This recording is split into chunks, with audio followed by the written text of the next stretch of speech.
Hey guys, today we're going to be looking at custom radars, specifically this fantastic radar designed by a guy called Jo1Nt. And no, you're not going to get backbanned for using this. So you can see the radar has a new pleasing high contrast color scheme with thick white lines representing walls and objects and covered areas shown by blue or orange diagonal lines depending on what they are. The biggest improvement though is how accurate the radar now is. As maps have evolved over time, their geometry and the object placement within the maps has changed. However, the radar images haven't evolved to portray this. These new radar images aim to be 100% geometrically accurate. You can see in this comparison picture how different the radar is for maps such as Mirage.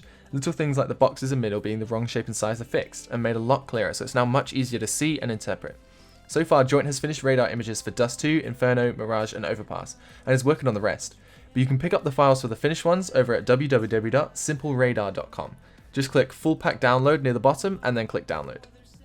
Now, open Steam and right click on CSGO and then click Properties.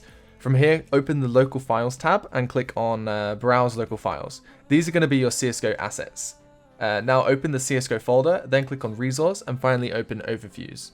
In this folder is going to be all of your radar images, so you should make backups of the files that you're going to change, which are going to be ddust2radar.dds, dmirageradar, doverpassradar, and dinfernoradar. You should also back up the spectate versions as well.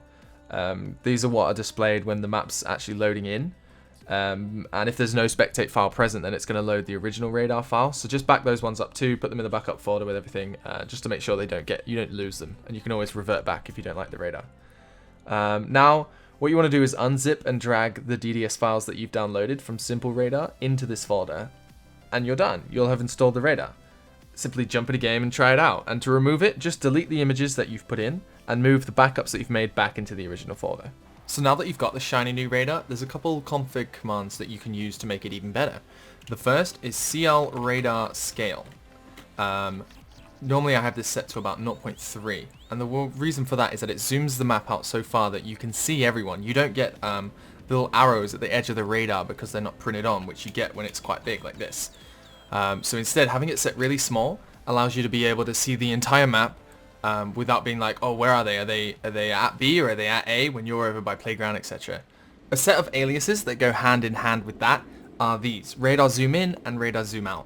These allow you to actually tap the key that it's bound to toggle the radar from zooming in to zooming out. Potentially, say if you're on site and you know they're coming and you need more precise locations, you can just tap the bind to zoom in more and you can get a clearer overview of where exactly they are, if that's what you need.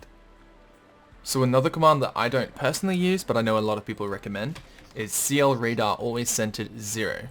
When this is set to 0, the radar's always in the center, like this, and you move around it as if you were navigating the map, exactly like you are. But when it's set to 1, you're put in the middle of the radar, and the map actually moves around you. And I prefer it this way because it means I know exactly 100% where I am in relation to maybe enemies on the map, because I'm always in the exact center.